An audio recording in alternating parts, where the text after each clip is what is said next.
Hi all. Today let's see how we can create an Angular library using Angular CLI. So here I am using Angular 10 and I have created an Angular application already.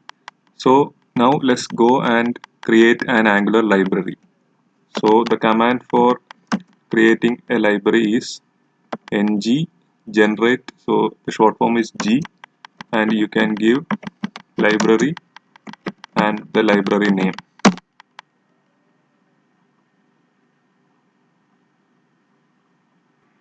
So now the command has completed execution. Now let's go to the code and see what are all the changes that happen.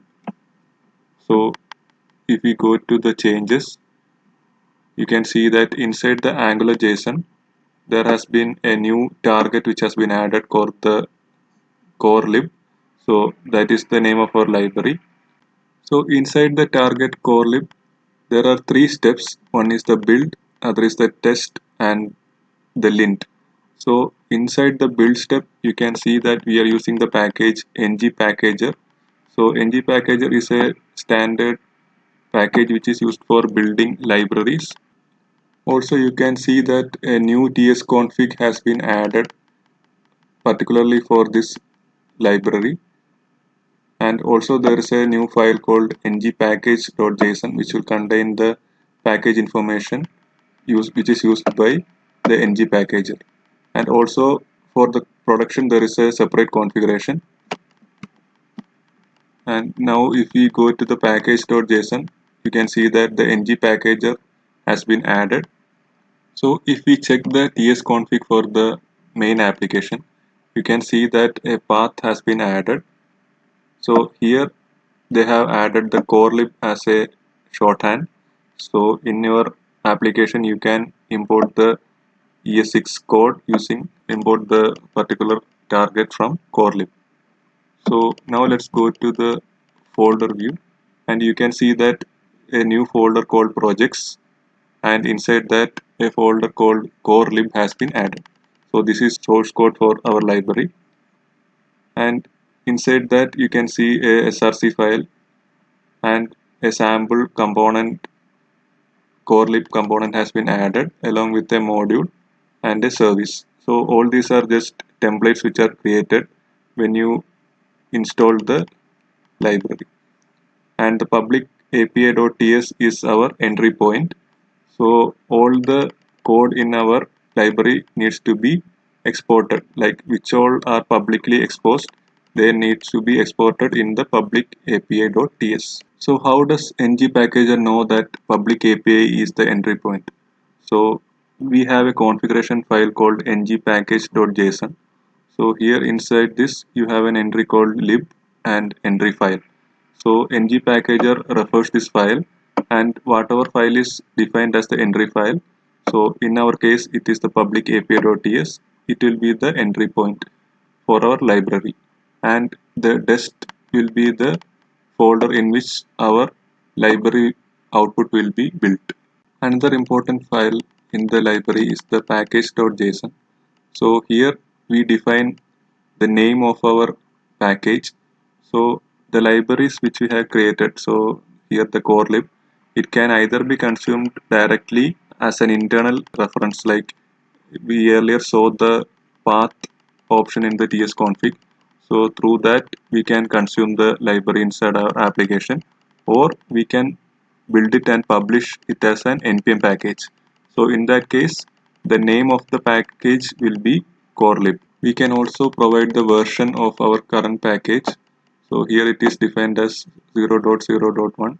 So this follows semantic versioning, and also we can define the peer dependencies and the dependencies.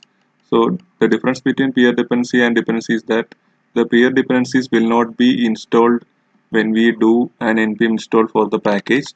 So in our case we have defined the Angular common and the Angular core as peer dependencies. From npm 7 onwards the peer dependencies also will be installed.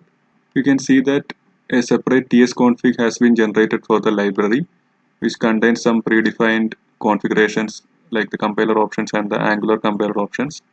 And this is used in the development mode. And for the production mode, there is a separate file. So here it basically extends the development mode file And one thing to note is that the IV rendering engine is disabled in case of production. So why does Angular disable IV by default in production mode? This is because in case we publish these IV built libraries, there is a chance that the old Vue engine based applications might also consume these libraries. So in such cases, the application will fail. So even if we enable the IV as true, there is a check in the publishing mode, like once the library is built and when we are ready to publish, there is a check whether it is built using the IV renderer. So in case IV is enabled, then it will result in a failure. Now let's try building our library. So for building the library, you can use ng build, the library name. So this will build that library in development mode. So here you can see that there is a warning that it is not recommended to publish IV libraries to npm repository.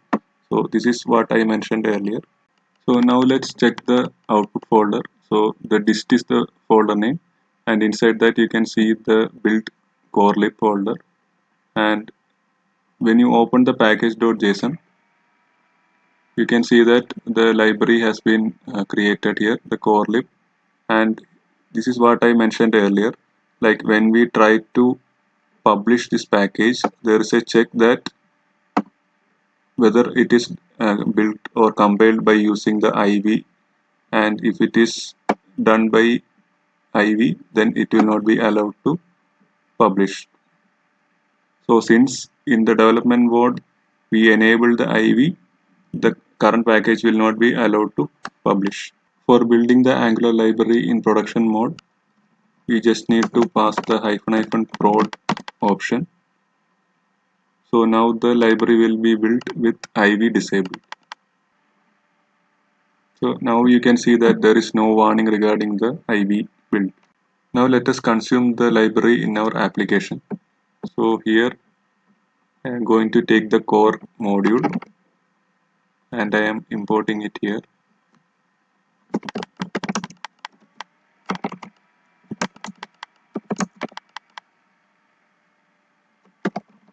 So here we can use the path which we had defined earlier in the tsconfig,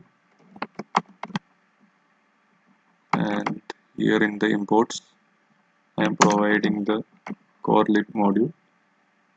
Now I should be able to use the corelib component in my application. So let me try that. So in the app component.html,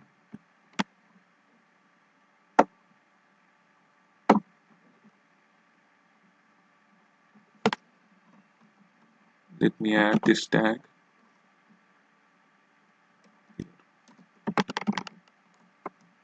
So now let's run the application and see what happens. So since our main application is having IV enabled, our corelib is getting compiled to support IV. Now let's go to the application. You can see that the corelib has worked here. Now let's see how we can include an asset in our library. So suppose here I had a class, this is just for example, I am adding a class called bgred, and the code for that class or the style is present in a file called styles.css. It is inside an assets folder. So suppose I needed to include this inside the bundled output. So what needs to be done is there is an option in the ng package.json called assets. So inside that you can provide a list of assets which will be bundled along with the package. So here I am providing the assets folder, and whatever content is inside assets, it need to be included in the final output. So now let's build the library. So the library is built.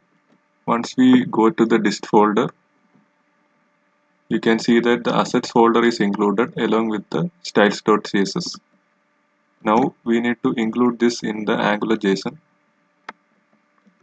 So I have provided the path of the dist folder along with the styles.css.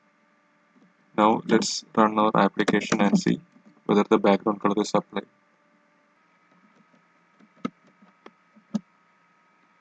So now we can see that the background color style is applied and the assets is working as expected. So the assets feature was introduced only in the version 9 and above of the ng packager. There is a watch mode which is available in the ng packager build. So here you can add a hyphen watch in the command, and once you start building in watch mode, whenever a change is made in the code, it will automatically trigger a build. So now let me make some changes in the code. So here I am going to the lib component and maybe I am adding a second line. So now you can see that the build is automatically triggered and it will do only an incremental build which will be much faster. Hope you were able to get a better understanding about the Angular libraries and how it can be created and built. See you soon. Thank you.